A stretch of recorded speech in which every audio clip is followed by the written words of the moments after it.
Hello. Hopefully you don't hear the airplane passing by, and I think I might have put this way too close to the mic. But anyways, hello guys. Welcome back to today's episode. I am back. I'm back in my humble above. I don't even think that's how you say it. I'm back in my sanctuary. I'm back with my books. I'm back with all my clothes. I'm back with no suitcase. I'm back to my routine. It's been feeling amazing. I am back and I feel so much. I love traveling and I love visiting family and I love having a month off. But something about going back to your routine, going back to your home, going back to your bed, going back to everything, I live off of routine. I live off of my journaling in the morning, my reading in the morning. Even though I read so much while I was in the Canary Islands because that's all I was doing, it felt amazing. But I think there's a level of routine that I need on a daily basis when it comes to the gym and class. And I love learning and I love doing things that keep me busy and productive. And I just love being productive. I thrive off of productivity. So, anyways, today's episode is kind of revolving around self-discipline, about routine, about how to maintain that routine and how to set a routine that works for you. Especially now everybody's talking, it's January, it's the end of January, everyone's talking about their goals, I can see the gym is like 20 times more busy than normal, and I'm already scared by going to the gym, but are you proud? I have been overcoming all of my gym shyness, we would call it. In my solo trip, I talked about how I've never gone to the gym during like peak time, or if I do, I just stay in the treadmill and I hide away from everyone else. I went yesterday at peak time. I went on Stairmaster. I went to the weightlifting room. I did so much and I was so proud of myself. I walked out of there feeling on top of the world. I conquered my last quote unquote fear of things to do alone. I've eaten at a restaurant alone, I've gone to cafes alone, I've walked around new cities alone, I've ordered in a different language in a different country alone, I've traveled to a new country by myself, but the one thing that I hadn't done was go to the gym by myself during peak time. Because my gym is under a corporate building and it's all everyone on their lunch break and it's mostly guys and it just intimidates me a lot, I'm not gonna lie. But I'm very proud of myself because I overcame that, and I think that is a huge step in my growing process for this year. So, pat on the back for me. Thank you. Today's episode, we're going to make it quick. We're going to make it straight to the point. I think I want this to be kind of a guideline for someone who's feeling a little bit lost in how they're going to pursue their goals and pursue what they want to do. It doesn't have to be because of a new year. I truly don't think anything should be put off when you start a new year, you start a new semester, or you start a new anything. I think you can literally start a new routine every Monday. I like to have like a clean slate. So I work towards getting ready for a new routine, and then on Monday I'm like, okay, I'm ready to go. We're starting this. So I've gotten pretty good, I would say, my entire life at building a set routine and being very disciplined with myself. I'm very self-disciplined, especially when it comes to wellness, workouts. I've realized that, person that I have a lot of anxiety. I think anyone with a lot of anxiety, if you don't have a set routine and you don't have at least a plan on how you're going to take care of yourself daily and keep yourself from not getting overwhelmed, is crucial, because if not, your anxiety will go downhill. And then it disturbs your relationships, your friendships, your work ethic, how much you get done, your self-love, how you take care of yourself. You don't get anything done, you feel overwhelmed the entire day, and then the world just crashes and burns. Wow. Sorry, it's been a month of not talking in English, and then suddenly I think I forgot the language. So here we are. But yeah, so when it comes to self-discipline, I've always thought it a very strategic way. I read a book once. It's very famous. Everyone has probably read it. It's called Atomic Habits. I read a book once, and it's about building small little micro habits that build into a long-term goal. And I've realized while reading this book, I read it 2-3 years ago, but while reading this book, I realized that I had already been doing this. And it's really funny because half the time that I read like self-help book, quote unquote, it feels like I'm already being told what I read about on like other, I don't know how to explain it. It's like I'm already being told what I've been hearing my entire life and what I've been teaching myself to do my entire life. Like I'm not perfect. There's obviously things that I still need to learn about. But when it comes to self-care, I feel like it's pretty common sense what these books are telling you and can be summarized in like 2 paragraphs. But anyways, unless they're about like psychology, I feel like psychology books, those really do need to be read and broken down, because I feel like not a lot of people are very well aware of their emotions and psychologically how we all work, and I think it'd be very, very interesting to read about. I mean, I've already been reading about, but I feel like everyone should be focusing more on those type of books and self-help books. But that's just a personal opinion. Anyways, back to the whole point. Atomic habits. Yes, micro habits. And I realized that this is just the first step to building a long-term routine. So for example, New Year goal, the typical, go to the gym more, get more fit, get more healthy. Okay, perfect. How do you do that? If you push yourself every single day to go to the gym for 2 hours, you will burn out. 1, unsustainable. 2, you're going to burn out and you're going to stop, and then doom, that's it. Another goal. Doom. Done for life. The way that I look at certain goals and imagine, like, one of my goals that I talked about in the last video was to take care of myself more. And this is my well-being, my mental health, also my physical health, because I noticed that I wasn't cooking enough of a variety of foods. I was cooking super quick meals. They weren't necessarily unhealthy, but I wasn't eating as much vegetables as I should. I wasn't having fruit, to be honest. It's so bad. I wasn't having fruit. I wasn't having water. I was drinking 2 to 3 coffees a day, and that's bad for my anxiety, so I had to like regulate that.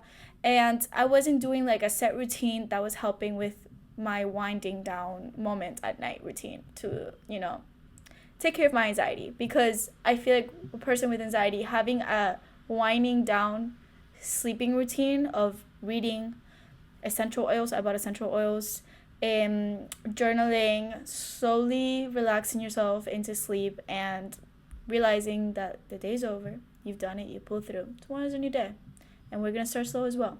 So having a routine at night and having a routine at morning will set you up to do those other micro habits throughout the day.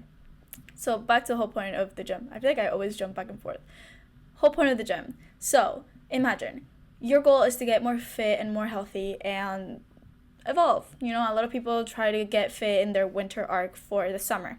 So how are you going to do this? You're going to do it through micro habits. You're going to put down a calendar. I am the number one fan of Notion. Notion is my accountability buddy. That was another thing I was going to say. Having an accountability buddy will help you so much. You will be able to really push yourself to get everything done. Now, if you don't have a partner that you can have accountable, you don't have a friend that will hold you accountable because you just have different schedules, maybe it just doesn't work out. And let's be real here, even your best friend can't be on top of you 24/7 and can't have the same schedule as you 24/7. My accountability partner is Notion. And I'm not kidding, it has been my accountability partner since I was in high school. I have a Notion that is really well set up, I'm not gonna lie.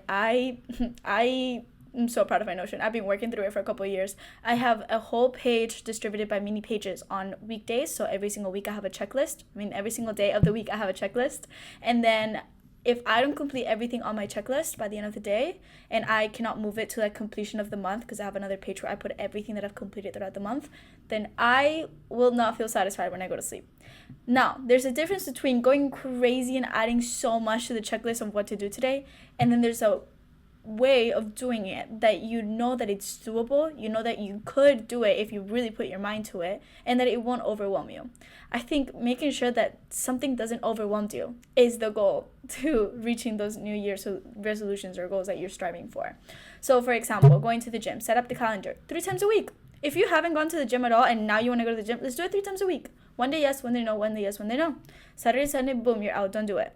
Or for example, sometimes I'm very overwhelmed Tuesday to Thursday because I work right after class and I get home kind of late and I'm exhausted and I need to do some other work. So I feel like sometimes the gym overwhelms me because I have to fit into a really small schedule and I have to do it really fast. So I'm like, okay, let's take out one of those days from the gym. And instead of Wednesday going to the gym, we're going to go on a run Sunday morning because my gym is closed on the weekends. So we're going to go to the gym Monday, Tuesday, Thursday, Friday, and then Sunday I go on a run. So Wednesday and Saturday, I don't do anything. I focus on the podcast. I focus on the uni's podcast because I'm also a host there.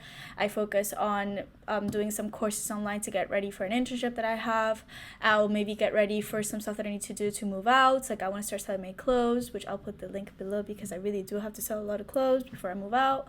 And yeah, I focus on little other tasks apart from my well-being and apart from school that I have to do, because if not, I'll overwhelm myself that the other days of the week, because I have work, I have uni, and I go to the gym, I don't have time to do so. And I think these are like small habits, and having it looked on a calendar really clearly that everything is okay, that I didn't go to the gym today doesn't mean that I stopped doing my goal. It doesn't mean that I fucked up and I'm done, I'm doomed, and I should just give up. I'm doing it tomorrow. I just didn't do it today. And that is part of the plan. I don't feel demotivated because I'm like, that was part of the plan.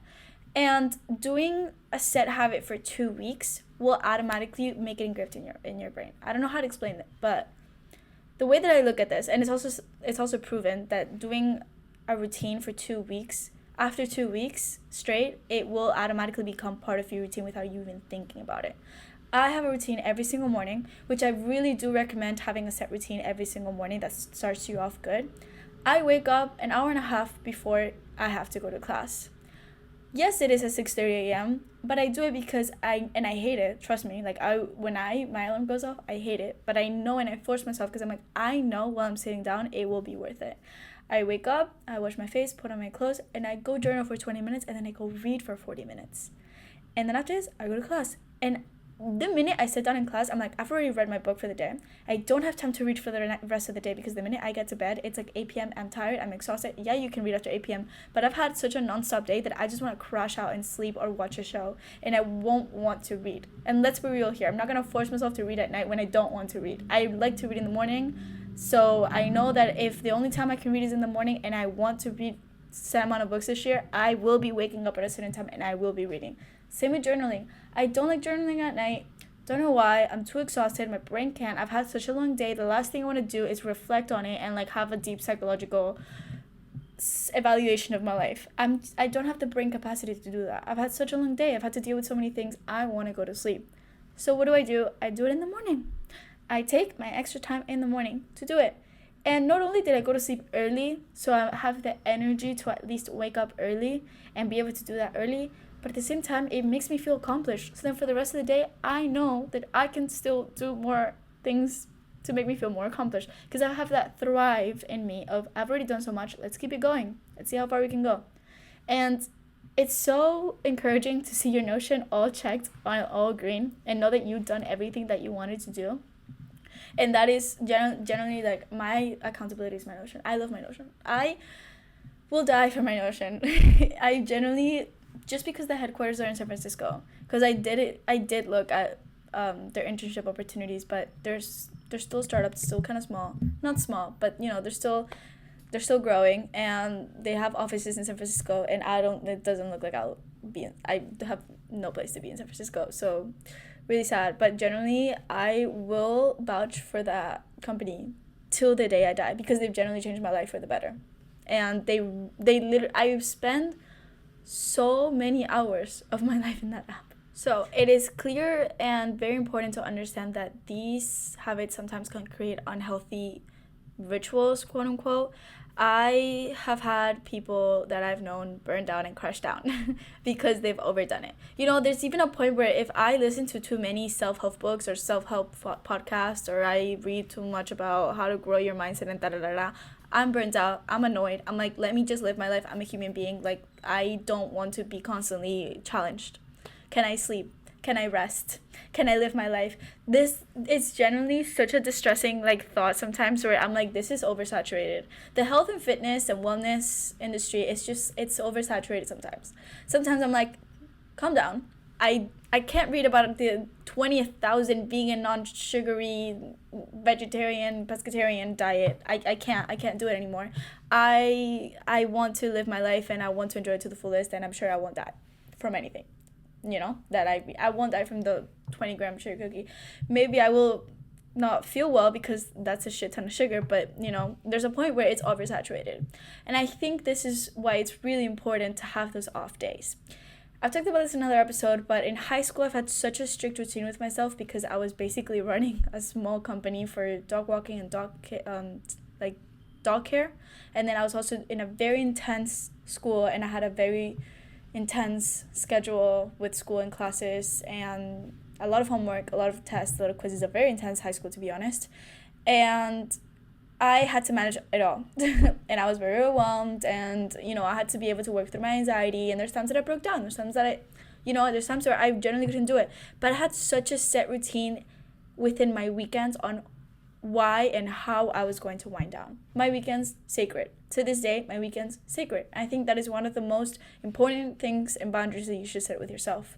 If you're building these micro habits, if you're having these daily routines Monday through Thursday or Monday through Friday, make sure that your Friday evenings, after you've clocked out from whatever you do, class, work, I don't know, after school activities, or maybe any other activities that you've had throughout your day, the minute you clock out, you clock out. You're done. You're done. You're done. You're gonna hang out with your friends, you're gonna hang out with your partner, you're gonna hang out with your family, you're gonna go walk your dog, you're gonna go party, you're gonna go to a restaurant, you're gonna go get drinks, you're gonna go build a puzzle with your friend, you're gonna go watch movies with your friends.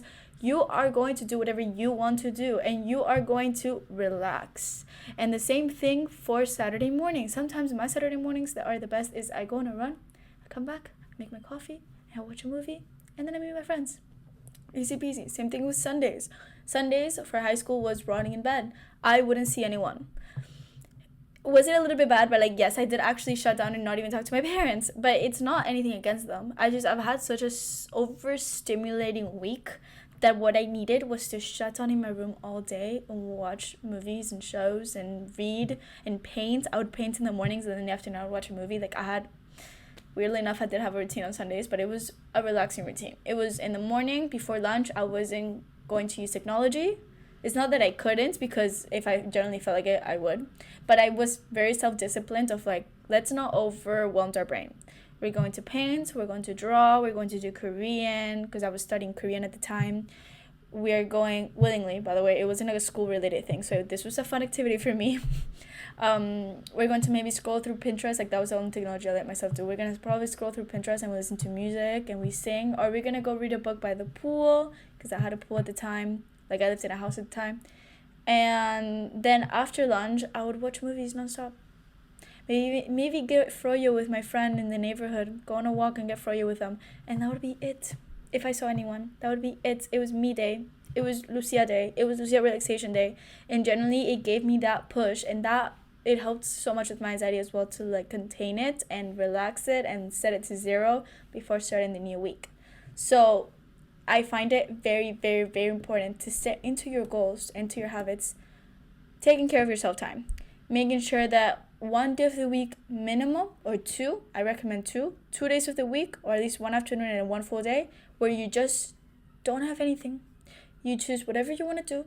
If you want to see your friends, you see your friends. If you don't want to see your friends, you don't have to see your friends, because you've done everything, you've accomplished everything. You looked at your Notion, if you use Notion, and you're going to see that everything you've accomplished by the end of the week, and you're going to be like, I did that, and I had time to relax, and I had time to do creative thinking and creative work. I think it's very important to have a creative project on the side.